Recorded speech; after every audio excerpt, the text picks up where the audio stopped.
नमस्कार, आप देख रहे हैं के न्यूज। मैं हूं आपके साथ सूरी चौहान। जनहित में बात, अब शव भी सौदागरी से दूर नहीं रहे। जी हां, मामला मैनपुरी का है। मैनपुरी में शवों के सौदों का शर्मनाक खेल खेला जा रहा है और पता चला है कि यहां पोस्टमार्टम हाउस पर कर्मचारी परिजन से सौदेबाजी करते हैं। दरअसल किशोर की मौत पर 15,000 रुपए लेने का मामला सामने आ रहा है। मरने वाले के परिजन दुखी हैं, परेशान हैं। बहरहाल पैसों के भूखे भेड़ियों पर इस बात का कोई असर नहीं पड़ता और इस बात का असर नहीं पड़ता कि मरने वाला नौजवान था, इकलौता था। हालांकि मामले में जांच समिति बनाई गई है जो जांच करके रिपोर्ट तैयार करेगी। और आपको बता दें कि घटना 27 मई की है। दरअसल करहल थाना क्षेत्र के हाजीपुर सेमरी गांव निवासी राजकुमार के बेटे अनमोल की बिजली गिरने से मौत हो गई थी और परिवार पर दुखों का पहाड़ टूटा था। शव को पोस्टमार्टम के लिए भेजा गया, लेकिन पोस्टमार्टम हाउस पर तैनात कुछ कर्मियों ने संवेदनहीनता की हदें पार कर दी और पीड़ित पिता ने बताया कि पोस्टमार्टम हाउस के कर्मचारी ने परिवार के लोगों से कहा है कि अगर शासन से अच्छा मुआवजा पाना है तो सही पोस्टमार्टम रिपोर्ट बनवानी होगी। रिपोर्ट तभी सही बनेगी जब 15,000 रुपए दोगे। रुपए न देने पर रिपोर्ट बीमारी से मौत की बना दी जाएगी। और ये सुनकर उनके होश उड़ गए। काफी देर तक कर्मी दबाव बनाते रहे और दबाव में आकर परिजन ने पैसे भी दे दिए और पता चला है कि मामले की शिकायत पर स्वास्थ्य विभाग ने कड़ा कदम उठाया है। मामले की जांच के लिए 2 एसीएमओ की समिति का गठन किया गया है। समिति ने मामले की जांच शुरू कर दी है और सीएमओ डॉक्टर पीपी सिंह के मुताबिक पोस्टमार्टम हाउस पर रुपए लेने की शिकायत प्राप्त हुई है। जांच समिति गठित कर दी गई है और जांच रिपोर्ट में जो भी दोषी मिलेगा उसके खिलाफ कार्रवाई की जाएगी। वो पानी बरस रहा हो तो पहले आंधी आई, आंधी के बाद फिर पानी बरसने लगा। फिर उसके बाद फिर मेरा बच्चा था वो हाथ में चला गया आम से अमिया बीनने के लिए, तो उधर से वो ऊपर से आकाश से वो बिजली गिरी, उससे उसकी मृत्यु हो गई है। फिर क्या हुआ? फिर गया, फिर यहाँ पर जब माँ से बच्चा यहाँ लेके आए, फिर पुलिस द्वारा फिर यहाँ से पोस्टमार्टम के लिए मैनपुरी ले गए। वहाँ पहुँचे तो वहाँ पे पहुँच गए, फिर वहाँ से कागज़ पहुँचे, फिर उन्होंने कहा कि पोस्टमार्टम के लिए मैं भेजा था मैनपुरी। फिर उन्होंने कहा है कि पोस्टमार्टम रिपोर्ट अच्छी बनवा, हाँ कि रिपोर्ट अगर तुम बनवाओगे तो 15,000 रुपये आप पे लगेंगे। फिर हम लोगों ने सभी जितने लोग थे वहाँ पे उन्होंने सबने चंदा किया, तब उनको फिर 15,000 रुपये दिए। 1,000 रुपए दोगे तो रिपोर्ट बन जाएगी। यानी कि जीरो टॉलरेंस की नीति पर काम करने का जिक्र बार बार सत्ता में काबिज सत्ताधारी करते हैं, लेकिन तस्वीर जब ऐसी सामने आती है तो इस वादे को, इस दावे को धूमिल कर देती है। क्योंकि ये पोस्टमार्टम के लिए 15,000 की रिश्वत का मामला है और मानवता को शर्मसार कर देने वाली तस्वीर, सिस्टम को लाचार कर देने वाली तस्वीर, प्रशासन के अंकुश पर सवालिया निशान लगाने वाली तस्वीर सामने आ रही है। तो जीरो टॉलरेंस की धज्जियां उड़ती हुई नजर आ रही हैं। जिस तरीके से पोस्टमार्टम के लिए मैनपुरी का यह मामला, शवों के सौदों का शर्मनाक खेल सामने आ रहा है। 15,000 रुपए अगर आप देते हो, जो पोस्टमार्टम हाउस में कर्मचारी मौजूद हैं वो परिजन से 15,000 की डिमांड करते हैं कि आपको अगर मुआवजा चाहिए तो आप 15,000 रुपए दीजिए, इसके बाद पोस्टमार्टम रिपोर्ट तैयार होगी, नहीं तो बीमारी का हवाला दे दिया जाएगा और आपको मुआवजा नहीं मिल पाएगा। तो इस तरीके की दलीलें सामने आई और इसी पर हम चर्चा भी करेंगे। हमारे साथ खास मेहमान जुड़े हुए हैं, लालू दुबे हैं, कांग्रेस प्रवक्ता हैं। स्वागत है आपका इस चर्चा में शामिल होने के लिए। और भी मेहमान जुड़ेंगे आपसे कुछ देर बाद। हमारे संवाददाता चंद्रजीत सिंह मैनपुरी से जुड़े हुए हैं। सबसे पहले मैनपुरी का रुख करेंगे, जहां का ये पूरा मामला है, जानने की कोशिश करते हैं। चंद्रजीत सिंह, आपके पास आएंगे। क्या है पूरा मामला? क्योंकि घर का इकलौता चिराग था ये, जो मौत के बाद पोस्टमार्टम हाउस में पोस्टमार्टम करवाने के नाम पर 15,000 इसके परिजन से वसूले जा रहे हैं।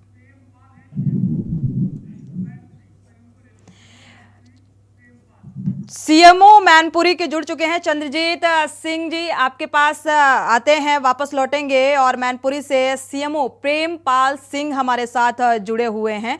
प्रेमपाल सिंह जी, स्वागत है आपका के न्यूज में जुड़ने के लिए। बहुत अगर देखा जाए सिस्टम पर तो सवालिया निशान लग ही रहा है, लेकिन ये जो मामला मैनपुरी का सामने आ रहा है, इस पर क्या कुछ जांच पड़ताल और क्या कुछ कदम आपकी तरफ से उठाया जा रहा है? प्रेमपाल जी, आपको आवाज मिल पा रही है? मैनपुरी के सीएमओ प्रेमपाल सिंह हमारे साथ जुड़े हुए हैं। प्रेमपाल सिंह जी, आपको आवाज मिल पा रही है?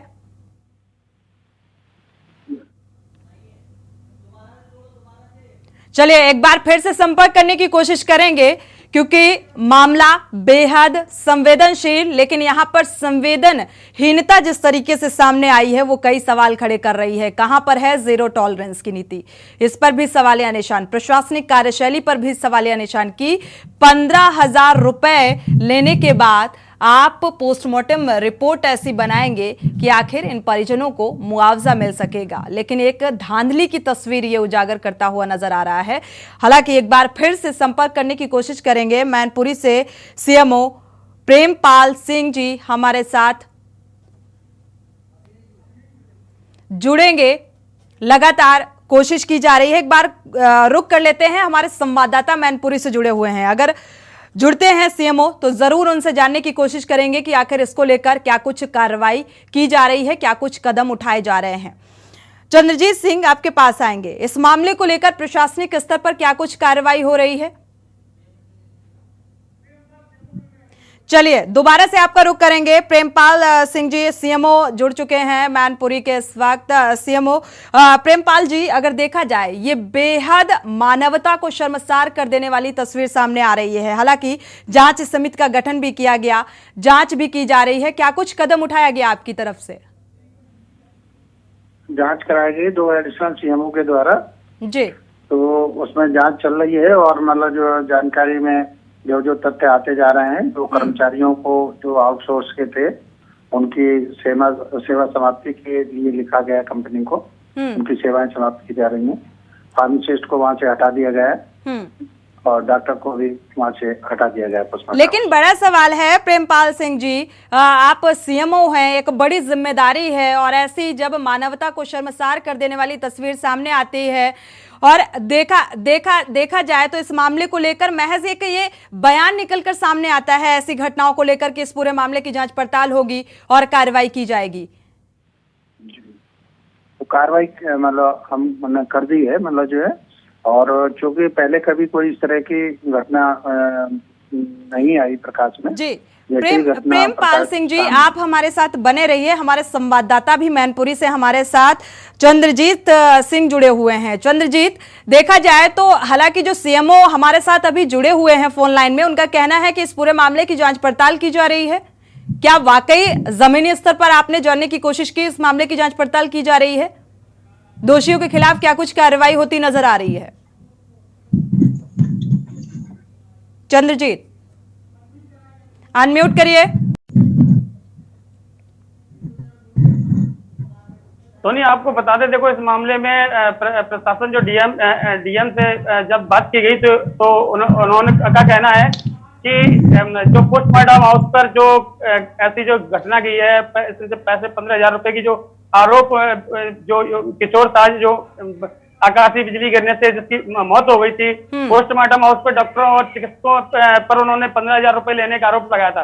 मामले का संज्ञान लेते हुए डीएम ने पोस्टमार्टम हाउस पर एक साइनिंग बोर्ड भी लगवाने की बात कही है कि वहां पे अधिकारियों के नंबर लिखे जाएंगे, जैसे इस तरह की अगर कोई घटना होती है, कोई पैसे की मांग करता है तो उस नंबर पे तुरंत सूचित करें। इसके अलावा जो वहां पे एक संविदा कर्मी है, उसकी सेवा समाप्ति की भी बात कही जा रही है। इसके अलावा डॉक्टर पे भी जो है उस पर 3 सदस्यीय टीम गठित की गई है और उसकी जांच की जा रही है पूरे मामले की। डीएम से इस मामले को लेकर आपने गंभीरता से जब सवाल पूछा कि आखिर इस मामले को कितना गंभीरता से इस पर कार्रवाई करेंगे, तो इस पर क्या जवाब निकलकर सामने आया,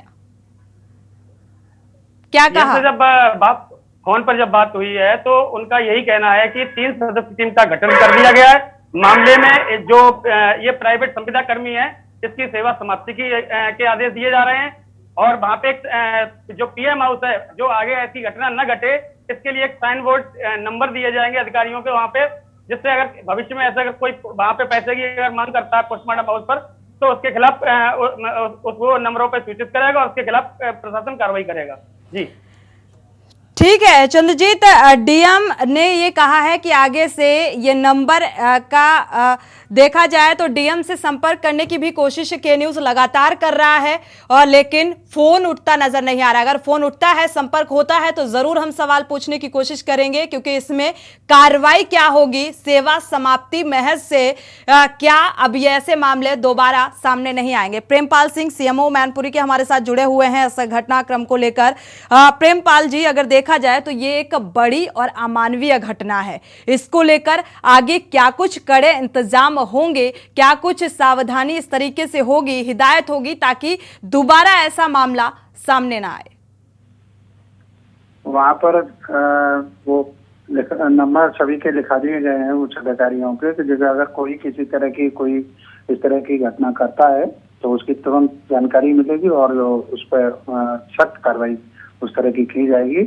उस पर लिखवा दिया गया है बड़े बड़े अक्षरों में कि मतलब जो है पोस्टमार्टम जो है निःशुल्क है, कोई भी किसी तरह का कोई लेकिन एक बड़ा सवाल है कि जब ऐसे मामले सामने आते हैं तो ये होता है कि इस मामले की जांच पड़ताल की जाएगी, सख्त कार्रवाई की जाएगी, बर्खास्त कर दिया जाएगा, लेकिन पहले से ऐसी कोई कड़ी और ऐसी गंभीरता क्यों नहीं, कड़ाई क्यों नहीं बरती जाती कि ताकि ऐसे मामले सामने ही ना आ पाए? पूर्व में कभी भी इस तरह की कोई ऐसी घटना संज्ञान में नहीं आई। ये पहली बार इस तरह का जो है पोस्टमार्टम हाउस से सूचना जैसे ही मिली, जानकारी मिली, तुरंत इस पर सख्त कार्रवाई की गई है। बिल्कुल, सख्त कार्रवाई अब जांच के बाद ही ये स्पष्ट हो पाएगा, इसके बाद ही जांच रिपोर्ट के आधार पर आगे की कार्रवाई की जाएगी। लेकिन पहली बार में इतनी बड़ी हिमाकत, और इससे पहले कोई मामला हालांकि तस्वीरों में सामने नहीं आया, कैमरे में कैद नहीं हुआ, लेकिन ये जो मामला सामने आ रहा है तो इसमें वाकई एक लापरवाही भरी भी ये तस्वीर है। आप सीएमओ हैं, एक बड़ी जिम्मेदारी है आपकी कि ऐसे मामले सामने ना आए। इसको लेकर आगे क्या कुछ कदम उठाएंगे? प्रचार प्रसार किया जा रहा है, मतलब जो वहाँ जानकारी उस पर लिखवाया गया है कि मतलब सभी निष्पक्ष है, कोई अगर किसी कोई इस तरह की नाम जांच करता है, पैसे की बात करता है, तो उसकी तुरंत सूचना नंबरों पर दी जाए, प्रदर्शित किए जा रहा है, तो जिससे कि मतलब जो है उन पर अंकुश लगाया जा सके। बिल्कुल प्रेमपाल सिंह, अगर देखा जाए वाकई ऐसा होता होगा तभी तो पोस्टमार्टम हाउस में मौजूद जो कर्मचारी हैं वो 15,000 रुपए लेकर पोस्टमार्टम रिपोर्ट बनाने की बात कर रहे थे। तो इसका मतलब कि पोस्टमार्टम रिपोर्ट में बदलाव आसानी से किया जा सकता है, और ये पहली बार नहीं, ये सिलसिलेवार तरीके से ये घटनाक्रम होता आया है, तभी तो इस बात का जिक्र हुआ। कभी कोई इस तरह की कोई जानकारी में कोई प्रकाश में ऐसा मामला नहीं है पोस्टमार्टम हाउस। शुक्रिया हमारे साथ जुड़ने के लिए। हालांकि मैनपुरी के सीएमओ प्रेमपाल सिंह जुड़े थे हमारे साथ, जिन्होंने कहा कि इस पूरे मामले की जांच पड़ताल हो रही है और इसके बाद रिपोर्ट के आधार पर दोषियों के खिलाफ सख्त कार्रवाई की जाएगी। लेकिन अपने आप में एक बड़ा सवाल ये उठता है कि जाहिर सी बात है ऐसा एक लंबे अरसे से चलता आया होगा, और इसीलिए परिजन से जिसने इकलौता चिराग खो दिया, उसके घर का इकलौता जो वारिस था, उसकी मौत हो जाती है, और पोस्टमार्टम हाउस में किस तरीके से सौदेबाजी की जाती है, शर्मसार कर देने वाली ये तस्वीर। हमारे साथ कांग्रेस प्रवक्ता लालू दुबे जी भी जुड़े हुए हैं और वरिष्ठ पत्रकार भी सुशील दुबे जी भी जुड़ चुके हैं। स्वागत है आपका इस चर्चा में शामिल होने के लिए। लालू दुबे जी, आपके पास आएंगे। अब शवों का भी सौदा होने लगा है, इसको लेकर आप क्या कहेंगे? अनम्यूट करिएगा सर। धन्यवाद। तो आपका मैं पहले एक चीज आपको बता दूं, मैं प्रवक्ता नहीं, मैं जिलाध्यक्ष हूँ, लेकिन फिर भी आपने मुझे जोड़ा इस बात के। ठीक है सर, कोई बात नहीं। दूसरी चीज, सबसे बड़ी बात यह है कि अभी मैं सीएमओ साहब का बयान सुन रहा था और जो डीएम साहब ने कहा है उस पर भी मैंने सुना, जो आप हमारे संवाददाता जी ने बताया, चंद्रा जी ने। सबसे बड़ी बात है कि इतना बड़ा पैसा जो ले रहा है वो अकेले तो उसमें गुनहगार नहीं होगा, कोई ना कोई अंदर खाने पर और लोग होंगे, क्या उस पर चिंतन नहीं कर रहे हैं क्या? जो एक संविदा कर्मचारी जो 15,000 रुपए मांग रहा है, जिसने मानवता को बिल्कुल चीर चीर करके फाड़ के फेंक दिया, और उसमें क्या कोई और भी इन्वॉल्व है? इस पर जांच क्या नहीं होनी चाहिए? क्या ये जांच का विषय नहीं है? दूसरा, जिस जगह पर आदमी अपनी सबसे दीनहीन अवस्था में पहुंचता है, किसी न किसी आपदा के बाद वहां पर पहुंचता है, वो उस जगह पर ऐसा हो रहा है, तो ये सरकार को सोचने की बात है कि जहां पर आदमी के साथ किन किन जगहों पर कैसे कैसे आदमी चीट हो रहा होगा, इस पर कभी भी सरकार ध्यान नहीं दे रही है। बहुत से ऐसे मुद्दे हैं जहां पर आदमी चुपचाप रुपया दे आता है, वो इसलिए कि मेरा काम किसी तरीके से हो जाए, और सरकार कहती है 0% टॉलरेंस। मेरा तो कहना सीधा सीधा ये है कि जब से सरकार बैठी है तब से घूसखोरी और बेईमानी की पराकाष्ठा पार हो गई है, और एक अपनी अधिकतम ऊंचाइयों पर चल रही है। और एक बात कह दूं जो शायद ऊपर तक पहुंचे है जी, कि कर्मचारी और अधिकारी कहते हैं कि रिस्क बढ़ गया है, इसलिए पैसा भी बढ़ गया। ये अपने आप को बचा लेते हैं और कहते हैं। तो मेरी मांग है कि आपके माध्यम से आपने इस बहुत अच्छे बिंदु को कहना तो नहीं चाहिए अच्छा बिंदु, लेकिन मजबूरी है कि कहना पड़ रहा है कि ऐसे बिंदुओं पर आप ध्यान दे रही हैं और जनहित पर आप डाल करके हम सब लोगों से विचार ले रही हैं। मेरी मांग है सीधी सीधी कि संविदा कर्मचारी को तो तुरंत ही उस जगह से अलग किया जाना चाहिए। किया गया कि नहीं किया गया, ये एक प्रश्नवाचक चिन्ह है। और उससे ये दबाव किसी भी तरीके से पूछा जाना चाहिए कि इसका बंदरबांट कौन कौन करता था। सीएमओ साहब या डीएम साहब ये कह करके नहीं बता सकते कि हमने संविदा कर्मचारी को अलग कर दिया। संविदा कर्मचारी तो एक अंग, एक वो पुतली है, इसके ऊपर बहुत सीढ़ियां हैं, अभी उन सीढ़ियों बिल्कुल जरूरी जी बिल्कुल। अगर देखा जाए महत्वपूर्ण बिंदुओं को आपने उठा दिया है। हमारे साथ सुशील दुबे जी भी, वरिष्ठ पत्रकार भी हमारे साथ जुड़े हुए हैं। सुशील जी, आपके पास आएंगे। अगर देखा जाए, क्या इस घटना को देखकर आपको लगता है कि 0 टॉलरेंस की नीति पर काम किया जा रहा है?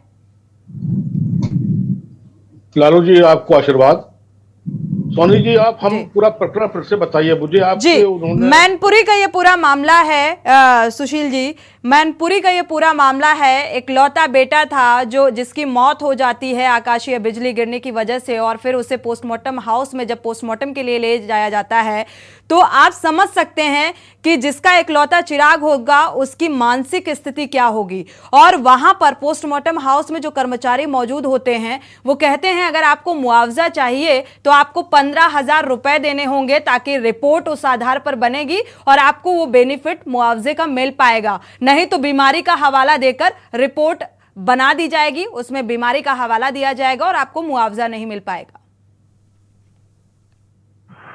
अभी हमारे छोटे भाई लालू यादव जी ने काफी कुछ अच्छी बात कही जी। सोनी जी, इसमें नई चीज क्या है, इसमें नया क्या है? अब ये अलग बात है कि आपके प्रतिष्ठित चैनल ने इसको वायरल कर दिया, लाइमलाइट में ला दिया, तो सीएमओ साहब भी आ गए और डीएम साहब भी आ जाएंगे, बता दें, कुछ ना कुछ ज्ञान दे देंगे। देखिए, सीएमओ साहब भी गीता ज्ञान दे रहे थे और डीएम साहब तो जो भी अभी पता नहीं क्या उन्होंने कहा है क्या नहीं कहा है। सोनी जी, इस पर सीधा सीधा मामला है। देखिए, सीएमओ जो ब्रजेश पाठक जी हैं, वो सीएम, डिप्टी सीएम भी है, हेल्थ मिनिस्टर भी है, लेकिन असली हेल्थ मिनिस्टर तो जो होता है वो सीएमओ ही होता है।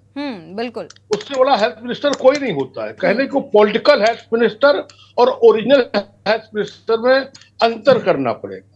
ओरिजिनल हेल्थ मिनिस्टर होता है सीएमओ, जो वहां पर तैनात होता है बिल्कुल जिले में, और पॉलिटिकल हेल्थ मिनिस्टर होते हैं वो ब्रजेश पाठक जी हैं ये बिल्कुल। अब सोनी जी, इसमें सीधा सीधा प्रकरण है, कोई बहुत गंभीर विषय नहीं है। आकाशीय बिजली गिरने से खेत में अनाज जल जाए और तमाम प्राकृतिक आपदा आ जाए तो शायद किसानों के लिए कुछ ठीक ठाक मुआवजा होता है, और उसमें दलाल, इस देश को दलालों का तो पूरा सिस्टम ही है ना ये आकाशीय बिजली गिरने में मुझे लगता है ठीक ठाक मुआवजा मिलता है। आप देखिए मामला यहाँ पे आया, सोनी जी ये सर्वविदित तथ्य है। ये वो जो वार्ड वाइज से लेके और सीएमओ और प्रमुख सचिव स्वास्थ्य और ब्रजेश पाठक जी वो सब जानते हैं, क्योंकि इससे पहले सब भी कई बार जा चुके होंगे। अभी तो जिंदगी भर से तो ये सब नेता और योगी जी सीएम बने नहीं, वो भी ऑटो पे देखा है लोगों ने बैठे हुए टेम्पो पे, ब्रजेश जी को भी यूनिवर्सिटी में देखा है। हम 50 बार पोस्टमार्टम हाउस गए हैं, बिल्कुल सुई, पॉलिथीन, तागा, सील, कपड़ा, ये छोटी छोटी मांगे जो सरकार से प्रोवाइड की जाती हैं वहां का। अच्छा सोनी जी एक चीज और सुनिए, अभी लालू ने ठीक कहा, हम जब जाते हैं तो हम बड़े संकट में होते हैं उस समय। ये जब पोस्टमार्टम, देखिए नॉर्मल डेथ में तो चले गए, वो लकड़ी मंगाई और संस्कार कर दिया, हाथ जोड़ के चले आए। इन सब जगहों पर जब जाया जाता है तो बड़े संकट में जाया जाता है, या तो दुर्घटना की होती है या हत्या की होती, जो भी होता है, तो जो उनके परिजन होते हैं बड़े मानसिक रूप से बड़े समय उनको कुछ समझ नहीं आता। तो जब पोस्टमार्टम हाउस से बाहर कहता है जरा फला कपड़ा ले आना, कपड़ा नहीं है, तो अभी तड़ से दौड़ के वो पूछता नहीं कपड़ा है या नहीं है, लेकिन वो दौड़ के कपड़ा ले आता है। जो समझदार होते हैं वो पहले से ही कपड़ा, पॉलिथीन, वो जो लगाते सील और सब वो अब ले आते सब पहले से ही। नहीं, बाहर जो होते हैं वो दलाल बैठे होते हैं, वो कहते हैं भैया इतना रुपया दो, सब आ जाता है, ठीक है ना। और जो लोग, आपको एक चीज बता दें सोनी जी, जो लोग अंदर पोस्टमार्टम करते हैं, जो डॉक्टर बैठे होते हैं, उनका रोजमर्रा काम है ये। उन्हें कोई फर्क नहीं पड़ता है कि ये 2 साल की बच्ची का पीएम कर रहे हैं या 80 साल के बुढ़े का पीएम कर रहे हैं, या बाहर जो बैठा हो कितना दुखी है, गरीब है कि पैसे वाला है, उन्हें कोई फर्क नहीं पड़ता। पन्नी लाइए, पन्नी मतलब समझ रही हैं आप, पन्नी सबसे बड़ी दवा होती है पोस्टमार्टम कराने वालों की, जो अंदर कर। तो ये एक परंपरा चली आ रही है, और इस परंपरा को जो दुखी लोग आते हैं उन्हें भी स्वीकार कर लिया। उनका क्या होता है कि गर्मी पड़ रही है, लाश सड़ ना जाए, तो जो मांग रहे हैं, जो कर रहे हैं, दे, और हम चलो बस यहाँ से चलो। वो जगह होती जहां हर आदमी, सोनी चौहान जी, ये सोचता बस चलो यहाँ से, तो उसमें 15,000 रुपए बेचारा अगर लाया तो मुझे लगता है कि जो मुआवजा, हमें लगता है मुआवजा इसमें ठीक ठाक मिलता है। अब उन्होंने तड़ लिया उन लोगों ने इस बात को, अब उसमें अगर बीमारी लिख देते तो ये 100 रुपए भी नहीं मिलता बेचारे को, अपने हाथ से ऊपर वो भी जाता, कपड़ा और पॉलिथीन भी जाती। अब आकाशीय बिजली गिरने से मौत हुई है। लेकिन सवाल इसलिए उठ जाता है सुशील जी कि अगर ऐसा है और हर एक दुखी इंसान ने, जैसा कि आपने कहा, उसने इस चीज को स्वीकार कर लिया है, तो फिर योगी राज में जो बड़ी बड़ी बातें सुनने को मिलती हैं, जीरो टॉलरेंस नीति की बातें होती हैं, तो फिर इसको नहीं बोलना चाहिए, मुझे लगता है। काहे का जीरो टॉलरेंस सोनी जी, काहे का जीरो टॉलरेंस? कौन सी सरकारी दावा कर सकती वहां पर जीरो टॉलरेंस है? 34 लोग जाते हैं कानपुर देहात में एक झोपड़ी को उखाड़ने के लिए, बुलडोजर और हाईवा लेके, 34 लोग, जिसमें 2 की एफआईआर होती है, माँ बेटी जल जाती हैं। जीरो कहा है का अच्छा, जीरो टॉलरेंस कैसे हो जाएगा जब समाज के तबके ने इस चीज को अपना सिस्टम बना लिया है। घूसखोरी को आज की तारीख में 50,000 रुपए किलो की मिठाई बिकती, क्या योगी जी नहीं जानते? तो कौन खाता है? हम आप तो छू भी नहीं सकते। कौन देता, कौन खाता है? जीरो टॉलरेंस है, ये जीरो टॉलरेंस है। एसआई जो है वो एफआईआर वो फाइनल लगाने के लिए, तब वो केस हल्का करने के लिए मन चाहे पैसे लेता, रोज अखबार छपे रहते, ये जीरो टॉलरेंस है। अच्छा, जीरो टॉलरेंस में आप कितने सीमा हटा दोगे? बिल्कुल बिल्कुल, बेहद अहम सवाल है, क्योंकि प्रशासनिक जो कार्यशैली है उस पर भी सवालिया निशान लगता हुआ नजर आ रहा है। दर्शक जुड़ चुके हैं हमारे साथ, जरा उनकी राय भी साझा कर लेते हैं, इसके बाद चर्चा पे वापस लौटेंगे। चंद्रप्रकाश जी कुरुक्षेत्र से जुड़े हुए हैं, स्वागत है आपका, अपनी राय साझा कीजिए चंद्रप्रकाश जी। मैं ये कहना चाहता हूँ कि मैनपुरी जो क्षेत्र है, एमएलए, एमपी, वहाँ के पार्षद, वहाँ के सरपंच, गांवों के सरपंच, ये एरिया किसका है? इस पर किसका प्रभाव है? मेरा ख्याल अखिलेश यादव का प्रभाव होगा। वहीं रामवृक्ष यादव, इनका जब राज चलता था तब रामवृक्ष यादव क्या करते थे, मुख्तार अंसारी ने क्या किया, अतीक अहमद ने क्या किया, श्री प्रकाश शुक्ला ने क्या किया, आजम खान का तो लेटेस्ट परसों जो है टीवी में दिखा रहे थे किस प्रकार से वो एक पुलिस कर्मचारी को जो है धमका रहा था। मैं ये कहना चाहता हूँ कि ये राजनेताओं की साठगांठ के बगैर बात नहीं बनती। वहाँ का जो अगर हमारे कुरुक्षेत्र का खेड़ी मारकंडा एरिया का होगा तो हमारे से पूछ करके होगा, हमारे राय ली जाएगी कि हम इसको लगाना चाहते हैं, बताइए क्या विचार है। जनता से विचार पूछे जाते हैं, ऐसी बात नहीं है। और जो पैसे खा रहा है 15,000, उस बेशरम को तो शर्म ही नहीं आ रही कि कैसी कंडीशन में जो है वो पैसे मांग रहा है। मैं ये कहना चाहता हूँ कि इस प्रकार की घटनाएं जो है समाज को झकझोर देती है, मन व्यथित हो जाता है जब ऐसी घटना बिल्कुल सुनते हैं हम व्यथित तो। हो जाता है और सवाल सिस्टम पर भी खड़ा हो जाता है। शुक्रिया राय साझा करने के लिए। हालांकि जो दर्शक हमारे साथ जुड़े हुए थे उन्होंने कहा यह राजनीतिक साठगांठ की वजह से होता है। एक दर्शक प्रेम जी जुड़े हुए हैं, उनकी भी राय साझा कर लेते हैं। स्वागत है आपका प्रेम जी, अपनी राय साझा कीजिए, चेन्नई से जुड़े हुए हैं।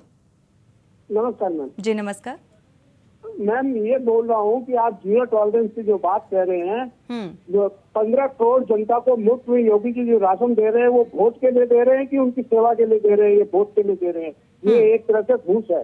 अगर यहाँ बैठे कर्मचारी ने उनको क्लियर बता दिया कि आपकी रिपोर्ट में ठीक बना के दूंगा, तो ये उनका ही सिखाया हुआ है कि 15,000 रुपये ले लो भैया, भागते लोग चोर की लगोटी सही। अमान्य कार्य तो हो ही रहे हैं, ये झूठे प्रलोभन तो हमारे नेता लोग दे ही रहे हैं ना। जो झूठ का राशन है कि मुफ्त में दे रहे हैं, वो ठीक है, वो मुफ्त में नहीं है, वो एक दान है, दान लेके वोट लेने। और उसने देखा कि हम भी कुर्सी पर बैठे हैं, मोदी जी और योगी जी बोल ही रहे हैं कि यहाँ पे सारी चीज जीरो टॉलरेंस है, तो इसमें अपराध की श्रेणी में हम आएंगे, इस अपराध की श्रेणी में नहीं आएंगे। ठीक तो है क्या प्रेम जी, चलो, आपकी भावनाओं को समझ पा रहे हैं। शुक्रिया राय साझा करने के लिए। दर्शकों की राय है, क्योंकि सिस्टम यहाँ पर जरूर लाचार नजर आ रहा है, जिस तरीके से ये भ्रष्टाचार की तस्वीर इसे कहा जाए। यहाँ रुकेंगे एक छोटे से ब्रेक के लिए, लौटेंगे जल्द। ब्रेक से वापस आ रहे हैं, चर्चा को आगे बढ़ाएं। उससे पहले एक दर्शक बिजनौर से शक्ति हमारे साथ जुड़े हुए हैं, उनकी राय साझा कर लेते हैं। पहले स्वागत है आपका, अपनी राय साझा कीजिए। शक्ति जी। हाँ जी, अपनी राय साझा कीजिए। मैडम, मैं आपके चैनल के माध्यम से केवल एक बात ये पूछना चाह रहा हूँ कि ये जो पहलवानों के संज्ञान में जो ये गवर्नमेंट कर रही है, क्या कर रही है?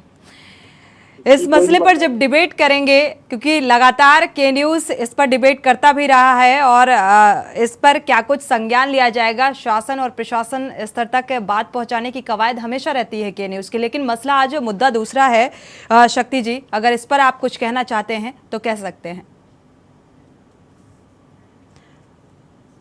शुक्रिया हमारे साथ जुड़ने के लिए, क्योंकि ये जो मामला सामने आ रहा है मैनपुरी से, ये बेहद संवेदनशील है, लेकिन इसमें सिस्टम की संवेदनशीलता दिखाई नहीं दे रही है और इसीलिए जनहित में इस मसले को उठाया गया है।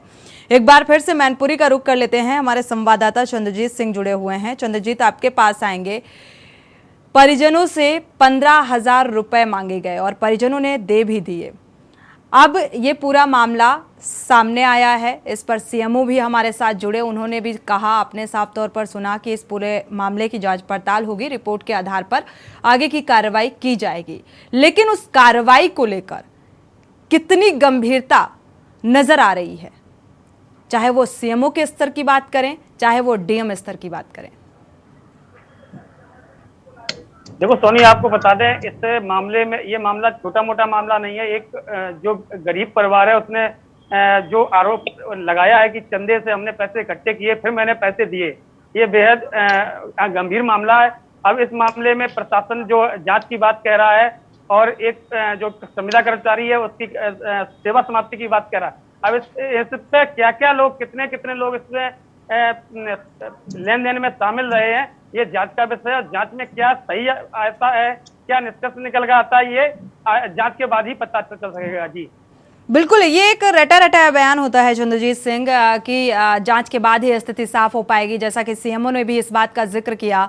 डीएम से के रिगार्डिंग जब हमने आपसे पूछा तो आपने कहा कि डीएम ने भी बोला है कि इस पूरे मामले पर संज्ञान लिया जाएगा, बर्खास्त किया जाएगा, उन्हें हटाया जाएगा और इसके बाद कुछ नंबर ऐसे जारी किए जाएंगे ताकि ऐसी घटनाएं दोबारा ना हो। लेकिन जो घटना सामने आई, इसको लेकर उनका क्या कुछ रुख रहा, क्या आपने जानने की कोशिश की? देखिए, जब जिलाधिकारी महोदय से 2 बार तो संपर्क नहीं हुआ, इसके बाद जब मोबाइल से संपर्क हुआ तो उसमें सिर्फ कार्रवाई की बाइट के जो बोलना चाहिए था वो अभी तक सामने नहीं निकल के आया। अब हो सकता है कि क्या आप बोलने से इनकार कर रहे हैं चंद्रजीत? नहीं, अभी फिलहाल फोन पे ही वार्ता हो सकी है, इसके अलावा संपर्क नहीं हो पाया है, मिल नहीं पाएगा क्योंकि बताया गया कि अभी राउंड पर गए हैं, राउंड पर आएंगे तभी मुलाकात हो सकेगी। जी चलिए, फिलहाल डीएम साहब अभी राउंड पर निकले हुए हैं। राउंड पर निकलने से जब वापस आएंगे तो हम उम्मीद कर सकते हैं कि हो सकता है, क्योंकि लगातार के न्यूज़ भी संपर्क करने की कोशिश कर रहा है, अगर संपर्क होता है तो ज़रूर हम जवाब लेना चाहेंगे, क्योंकि एक बड़ा ही गंभीर मामला है ये। और ये एक चेन, जैसा कि हमारे साथ जुड़े हुए थे लालू दुबे जी, आपके पास आएंगे। क्या आपको नहीं लगता कि सिस्टम अब लाचार हो चुका है, जिस तरीके से ये पूरे मामले सामने आ रहे हैं और पोस्टमार्टम हाउस में कर्मचारी कहते हैं कि 15,000 दोगे तो ही रिपोर्ट सही बनेगी, तो इसका मतलब कि रिपोर्ट गलत बनती है? देखिए, मैं एक वकील होने के नाते एक बात मैं आपको बता दूं अंदर खाने की जी, कि रिपोर्ट तो वकील अपने हिसाब से बनवा लेते हैं। ऐसा कोई बहुत बड़ी बात नहीं है कि कह दिया जाए कि नहीं बनती है, ऐसा सिस्टम में है, बन जाती है। लेकिन सबसे बड़ी बात है कि क्या उस लड़का आदमी ने जिसने 15,000 रुपए दिया, तो अगर कोई दोषी पाया जाता है तो उसका रुपया वापस किया जाएगा? क्या जो सही रिपोर्ट है, क्या वही सही रिपोर्ट अदालत में पेश की जाएगी और उस गरीब को न्याय मिलेगा? आपने ये कह दिया कि हम उसको संविदा से निकाल देंगे, आपने उसे कह दिया कि हम उसे कार्यभार से मुक्त कर देंगे, या जो लोग अन्य होंगे उनको भी हम सजा देंगे। हमारी मैं कहता हूँ कि उस व्यक्ति का क्या होगा जिस व्यक्ति के बच्चे की जान चली गई और उस जान के पीछे उसको अगर सरकार से दैवीय आपदा से कुछ मिलने वाला था वो मिलेगा, या जो पैसा उसने चंदा करके, जैसा अभी हमारे पत्रकार साथी ने बताया कि चंदा करके वसूला है, तो क्या वो 15,000 रुपए उसको कोई वापस करेगा? उसकी आत्मा में जो कष्ट पहुंचाया गया है, क्या वो कष्ट हम दूर कर पाएंगे? भावनाएं हमारी यहाँ तक मर चुकी हैं। जब हम भावनाओं से मर करके काम करने लगते हैं तो हमें इससे मतलब नहीं होता कि कौन क्या कर रहा है। बिल्कुल, जीवन और मृत्यु में मैं एक बात कि एक विषय और है जिस पर चिंतन होना चाहिए।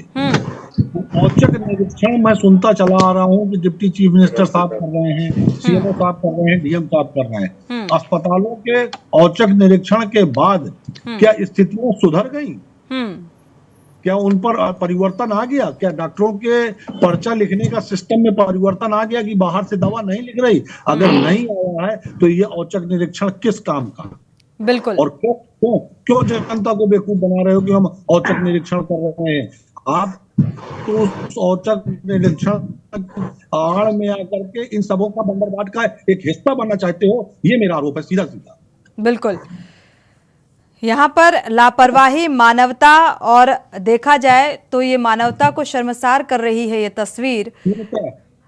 हमारे साथ कीर्ति निधि पांडे जी भी जुड़ चुके हैं, सपा प्रवक्ता हैं। स्वागत है आपका इस चर्चा में शामिल होने के लिए। कीर्ति जी, आपके पास आएंगे और आपकी प्रतिक्रिया भी इस मसले को लेकर बेहद अहम हो जाती है, क्योंकि सवाल सिस्टम पर भी उठ रहा है कि आखिर जब एक परिजन जिसका बेटा नहीं रहा और पोस्टमार्टम हाउस में सौदेबाजी की जाती है, 15,000 की डिमांड की जाती है, 15,000 कहा जाता है कि आप दे दीजिए, आपकी सही रिपोर्ट बनेगी ताकि आपको मुआवजा मिल जाएगा, इसको लेकर आप क्या कहेंगे?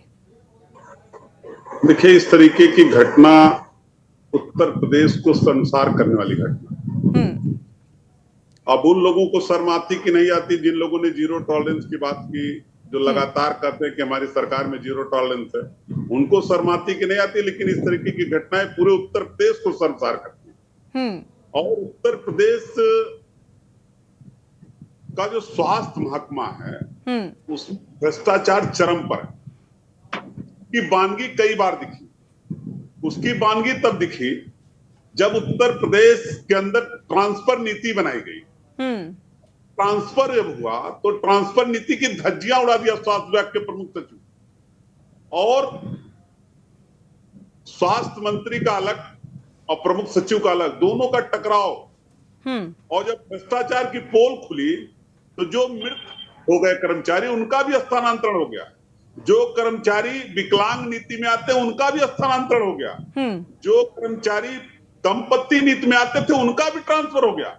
और जब सरकार जीरो टॉलरेंस की बात करती थी, जब किसी बड़े अफसर के खिलाफ, किसी डीजी के खिलाफ, डायरेक्टर के खिलाफ, प्रमुख सचिव के खिलाफ कार्रवाई न करके बाबू के खिलाफ कार्रवाई होगी, तो इस तरीके की घटनाएं लगातार उत्तर प्रदेश को, हमको, आपको, सबको शर्मसार करती रही।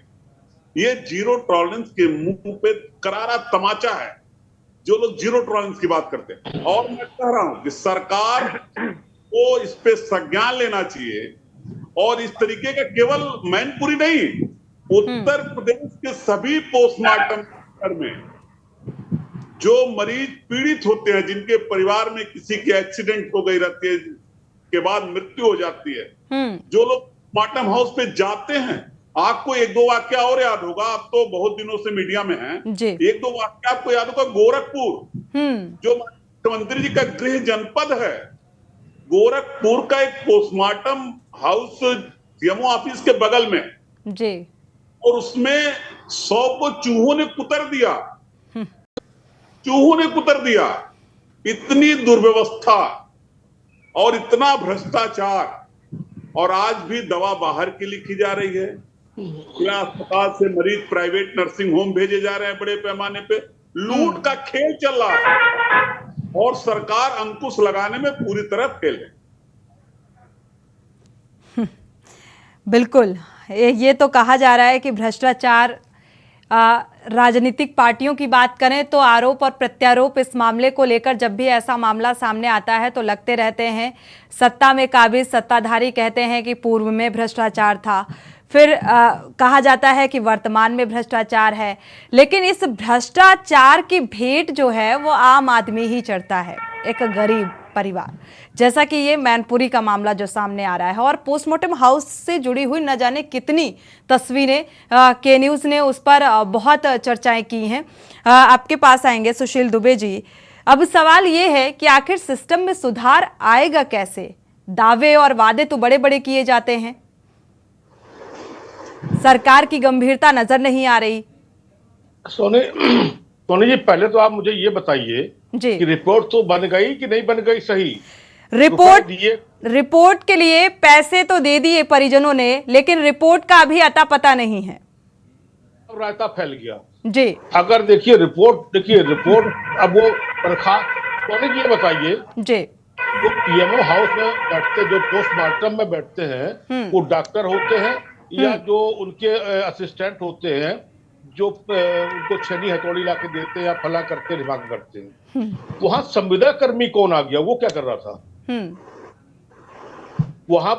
वहां पर संविदा कर्मी? ये कोई पीडब्ल्यूडी का वो तो है नहीं, कोई मेट था, मजदूर था, इंजीनियर था, वहां या तो डॉक्टर होगा, क्योंकि जब पीएम होता है तो वो जो खोपड़ी खोलता है या करते तो डॉक्टर ही है, लेकिन वो करते नहीं है।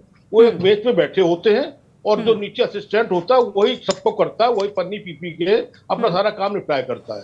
अजीब चीज उसका वो। हालांकि हमारी रिपोर्ट में संविदा कर्मी नहीं लिखा है सर, हमारी रिपोर्ट में सिर्फ पोस्टमार्टम हाउस पर तैनात कुछ कर्मियों ने। तो आप भी संविदा कर्मी चल रहा है, तो मैंने कहा संविदा कर्मी की वहां पर। और सबसे बड़ी बात ये तो सीएमओ के अंतर्गत आते हैं ना जी। इसमें डीएम तो पूरे जिले के खैर मालिक है तो, लेकिन अभी तो सीएमओ साहब के स्तर पे ही मामला है। इसमें सीधी बात है कि वहां पर ये क्लियर है, वो कैमरे लगे होंगे, इतने डॉक्टर बैठे हैं और ये आदमी छेनी हथौड़ी लिए, बच्चा है उसके लिए तो कोई छेनी थोड़ी जरूरत नहीं है, वो तो नॉर्मल उसमें केस में हो रहा होगा पोस्टमार्टम। तो ये केस में खाली इसी बात पे मुझे लगता है होना चाहिए कि आकाशीय बिजली गिरने की रिपोर्ट में ठीक ठाक मुआवजा मिलता है। हो सकता है वहां प्रधान भी हो सकता है वहां ब्लॉक प्रमुख भी हो सकता है जिला पंचायत अध्यक्ष भी आने वाला हो। तो हमें लगता है ये रायता फैलने के बाद उसका नुकसान हो जाएगा। जो जिस बच्चे का डेथ हुई है, जिसके पिताजी ये 15,000 रुपए लाके दे दिए हैं, हो सकता है वापस मिल जाए। लेकिन बिल्कुल, हालांकि उसने चंदा इकट्ठा करके ये 15,000 की रकम चुकाई है। ठीक है सोनी जी, आप मेरी बात समझिए जी। अब अगर इन रायते के बाद वो रिपोर्ट फंस गई, यहाँ 2 दिन बाद सब भूल जाएंगे। इससे इतने बड़े से बड़े संवेदनशील मसलों पर ये जनता, देश के लोग इतने अकर्मण हो चुके हैं। आप लाख कि बड़ा इससे बदलाव आ जाएगा। अरे उत्तर प्रदेश छोड़िए, मैनपुरी को ब्लॉक में अगर क्रांतिकारी परिवर्तन आ जाए तो बहुत बड़ी बात। आप कुछ ना करिए, इसी बात को लेके बीजेपी के नेता से बात कर लीजिए, वो कहेगा अरे संपर्क करने की कोशिश की जा रही है सर, तो लेकिन मैं मौजूदगी मुश्किल है। संवेदनशीलता, ना कोई परिवर्तन आएगा, ना कोई संवेदनशील होगा। मैं साफ बोल रहा हूँ, ना ये घटना रुकेगी। ये घटना 15,000 जगह 20,000 हो जाएगी, 25,000 हो जाएगी। अभी हमारे सपा के प्रवक्ता पांडे जी बैठे हुए, बुला लीजिए बीजेपी प्रवक्ता। तो अगर इनको उनकी नोकझोंक ना हो जाए, ये कहेंगे जीरो टॉलरेंस नहीं हो, कहेंगे 100% है। बाबा जी के राज में 1.25 मन चैन है। तो आप इसी घटना पे लेके हो जाएगा, आप देखिएगा। ठीक है, ये हम तो अब ठीक तो है ये, आप उनकी रिपोर्ट बनवाइए, बच्चे को, गरीब को इतना कर दीजिए। सर ये हमारा काम नहीं है रिपोर्ट बनवाना। अगर हमारे बस में होता तो हम डिबेट करने से पहले रिपोर्ट बनवा रहे होते। ये मेरा काम नहीं है। रिपोर्ट बन जाएगी और रिपोर्ट आने के बाद भी हम देखेंगे कि इसमें क्या कुछ हो रहा है, लेकिन सवाल हम सिस्टम पर उठा रहे हैं, इसलिए के न्यूज़ ने इस पर डिबेट रखी है। और आप लोगों की राय और आप लोगों के विचार कि आखिर ऐसे ध्वस्त सिस्टम को कैसे सुधारा जा सकता है, मुझे लगता है इस दिशा में अगर आप विचार व्यक्त करते तो ज़्यादा अच्छा रहता। हमारे साथ थोड़ा देर से जुड़े हैं सपा प्रवक्ता जी, कीर्ति निधि जी, आपका फाइनल कमेंट ले लेते हैं इस मामले को लेकर। कैसे प्रशासनिक स्तर की जो कार्यशैली है उसको लेकर आप क्या कहेंगे? सीएमओ की जो इसमें संलिप्तता या गंभीरता या गैर जिम्मेदाराना रवैया, आपको क्या कुछ नजर आ रहा है? फाइनल कमेंट आपका। देखिए सुशील जी ने जो बात कही उसमें कोई दो राय नहीं कि राजनीतिक दल जब होते तो आरोप प्रत्यारोप लगता है। लेकिन मैं आपको, सोनी जी और आपकी पूरी टीम को, के न्यूज को साधुवाद और धन्यवाद इसलिए कि ये बहुत गंभीर, बहुत संवेदनशील मुद्दा है जिसको आपने उठाया जी। और अगर आपने उठाया है तो मुआवजा तो मिलेगा ही उसको। कोशिश रहेगी सर। लेकिन इन भ्रष्टाचारियों के खिलाफ अगर कार्रवाई नहीं करेगी सरकार, अगर मैंने कहा ना कि अगर ट्रांसफर नीति में जो गड़बड़ियां हुई, अगर उसमें प्रमुख सचिव के खिलाफ, डीजी के खिलाफ कार्रवाई सरकार ने किया होता तो एक सख्त संदेश नीचे पायदान तक जाता। बिल्कुल। लेकिन पर जब कार्रवाई नहीं हुई तो उसी का एक परिणाम है। बिल्कुल, ठोस कार्रवाई होती तो शायद ऐसी तस्वीर सामने नहीं आती। शुक्रिया आप सभी मेहमानों का इस चर्चा में शामिल होने के लिए। चंद्रजीत, आपका भी तमाम जानकारी साझा करने के लिए बहुत बहुत शुक्रिया। सवाल यही है कि आखिर जीरो टॉलरेंस की नीति पर काम करने का जो जिक्र किया जाता है, जो दावा किया जाता है, और जब ऐसी घटना सामने आती है तो भ्रष्टाचार की तस्वीर उजागर होती है और सवाल सिस्टम पर अपने आप खड़ा हो जाता है कि क्या इस तरीके से जीरो टॉलरेंस की नीति पर काम किया जा रहा है। इसी के साथ जनहित में फिलहाल बस इतना ही, और आगे हम बात करेंगे कि आज मंगलवार जो है वो अमंगलवार में तब्दील होता नजर आ रहा है। गंगा दशहरा का दिन है और ऐसे में लोग गंगा में डुबकी लगाने के लिए पहुंचे हुए हैं। बरेली की खबर, रामगंगा नदी की कैलाश मंडी घाट पर स्नान करते समय हरेंद्र पुत्र महेंद्र सिंह 20 वर्षीय, आकाश पुत्र महेंद्र प्रताप 18 वर्षीय और सिद्धार्थ नगर में कुंडा नदी में, माफ कीजिएगा, नहाने के लिए ये 4 बच्चे गए हुए थे और डूब जाते हैं। डूबने से इन चारों बच्चों की मौत हो जाती है। फर्रुखाबाद का भी ऐसा ही कुछ मामला सामने आ रहा है। गंगा स्नान करने के लिए ये 5 श्रद्धालु गए हुए थे गंगा में आस्था की डुबकी लगाने के लिए और 3 के शव बरामद किए गए हैं गोताखोरों ने। हालांकि अभी भी तलाश जारी है। इटावा का भी मामला कुछ ऐसा ही नजर आ रहा है। आज गंगा दशहरा में आस्था की डुबकी लगाने के लिए ये युवक नहाने के लिए गए हुए थे और नदी में डूब गए। आनन फानन में ग्रामीणों ने 2 युवकों को फिलहाल बचा लिया है, अन्य 2 अभी भी लापता बताए जा रहे हैं। और आज बड़े पैमाने में देखा जाए श्रद्धालु गंगा घाटों पर उनकी मौजूदगी और आस्था की डुबकी लगाने के लिए पहुंचे हुए, लेकिन आज का ये मंगलवार पूरी तरीके से उनके लिए अमंगल साबित हुआ है। कन्नौज, बरेली, फर्रुखाबाद में गंगा और नदी में डूबने की वजह से इन युवकों की मौत का मामला सामने आ रहा है और सवाल एक बार फिर से सुरक्षा व्यवस्था पर कि आखिर किस तरीके से सुरक्षा व्यवस्था के इंतजामात किए गए थे कि लगातार ऐसे मामलों में इजाफा देखने को मिला। घाटों में गंगा दशहरे पर जो श्रद्धालुओं की एक बड़ी भीड़ उमड़ी, क्योंकि लगातार ये कहा जा रहा था कि जो श्रद्धालु बड़े पैमाने पर गंगा घाटों में पहुंच रहे हैं उसको लेकर प्रशासनिक सुरक्षा व्यवस्था चाक चौबंद कर दी गई है। लेकिन चाक चौबंद थी अगर सुरक्षा व्यवस्था तो ये घटना कैसे घटी, ये सवाल अपने आप उठ जाता है। तो कोताही बरती गई प्रशासनिक सुरक्षा व्यवस्था में और इसीलिए डूब जाने की वजह से इन बच्चों की मौत हो गई।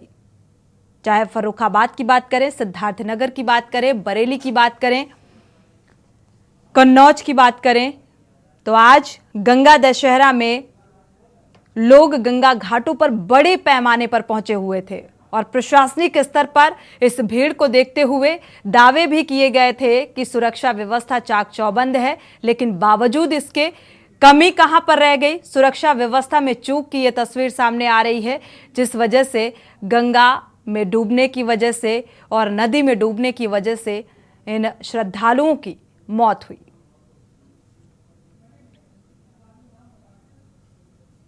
तो राप्ती, कुंडा, गंगा घाटों में इन नदियों में डूबने से मौत, क्योंकि आज बड़े पैमाने में गंगा दशहरा है और इसमें लोग बड़े पैमाने में गंगा घाटों पर पहुंचे हुए हैं। कई जिलों से दूर दूर से लोग यहां पर आस्था की डुबकी लगाने के लिए पहुंचे हुए थे, लेकिन उन्हें इस बात का अंदेशा नहीं था कि शायद हम काल के गाल में समा जाएंगे। और सवाल एक बार फिर से कि आखिर क्या कुछ इंतजामात सुरक्षा व्यवस्था के दृष्टिकोण से यहां पर किए गए थे, और अगर किए गए थे तो फिर ये घटना कैसे घटी।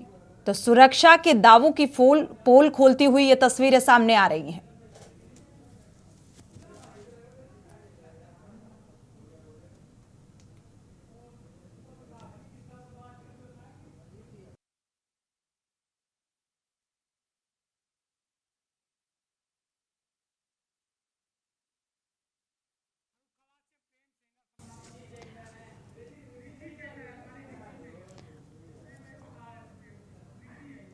ऋषि सेंगर संवाददाता फर्रुखाबाद से जुड़े हुए हैं। ऋषि, अगर देखा जाए यहाँ पर जिस तरीके से डूब जाने की वजह से मौत का मामला सामने आ रहा है, प्रशासनिक स्तर पर क्या कुछ सुरक्षा के इंतजाम किए गए थे, और अगर किए गए थे तो फिर कैसे ये चूक हुई, सुरक्षा व्यवस्था की पोल खुलती हुई नजर आ रही है? जी बिल्कुल, प्रशासन ने पहले से ही 24 घंटा पहले सुरक्षा कड़े इंतजाम किए थे, लेकिन डूबने से 3 लोगों की जो मौत हुई उससे साफ उजागर हो रहा, कहीं न कहीं प्रशासन चूक हुई है। प्रशासन की लापरवाही की वजह से ही 3 की मौत हुई है। बिल्कुल, लेकिन दावे तो बड़े बड़े किए गए थे प्रशासनिक स्तर पर कि सुरक्षा व्यवस्था के पुख्ता इंतजामात किए गए हैं, लेकिन अगर किए गए थे तो ये घटना कैसे घटी, ये इसमें भी सवालिया निशान लगता है। क्या कोई वहां पर ऐसा इंडिकेशन नहीं था कि यहाँ पर खतरे का कोई निशान नहीं था ताकि लोग सतर्क होते? ऐसी कोई प्रशासनिक स्तर पर क्या व्यवस्था की गई थी, और क्या जिम्मेदारों से आपने बात करने की कोशिश की? ये अपर पुलिस संजय कुमार सिंह से बात हुई, उनका कहना है कि सुरक्षा के पूरे इंतजाम किए गए थे, फ्लड कंपनी को लगाया गया था सुरक्षा की दृष्टि है, और इसके बाद भी ये घटना हुई है। 2 के सब निकाल लिए गए हैं, तीसरी घटना हुई है थाना समनाबाद में, और चौथा भी एक युवक 11 वर्षीय बच्चा था, वो डूब गया, जिसकी गोताखोर तलाश कर रहे हैं। यहाँ अभी तक उसका शव नहीं निकाल पाए हैं। शुक्रिया आपका इस तमाम जानकारी को साझा करने के लिए ऋषि। हमारे साथ बरेली से दीपक चतुर्वेदी जुड़े हुए हैं संवाददाता। ज्यादा जानकारी के लिए सिद्धार्थनगर से पुरुषोत्तम जी जुड़े हुए हैं। दीपक, आपके पास आएंगे। बरेली का जो घटनाक्रम, आपसे कुछ ही देर बाद दीपक जुड़ते हैं तो जरूर जानने की कोशिश करेंगे। सिद्धार्थनगर से पुरुषोत्तम हमारे साथ जुड़े हुए हैं। पुरुषोत्तम, आपके पास आएंगे। क्या कुछ सुरक्षा के पुख्ता इंतजामात यहाँ पर किए गए थे, बावजूद इसके ये घटना घटी? अनम्यूट करिएगा।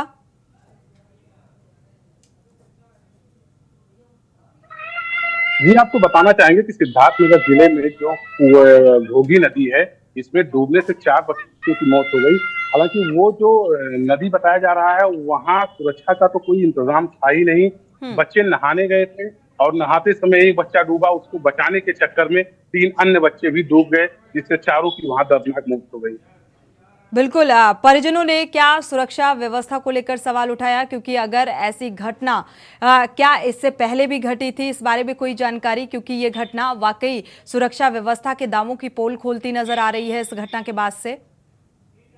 जी, आपको साफ तौर पर बताना चाहेंगे, सिद्धार्थनगर जिले के लिए आज का दिन जो है वो काला दिन रहा है। सिद्धार्थनगर जिले में राप्ती नदी में नहाने गए 2 बच्चों की भी डूबने से मौत हो गई और ये 4 बच्चे जो पूरी नदी में डूबे, ये भी एक दर्दनाक हादसा रहा।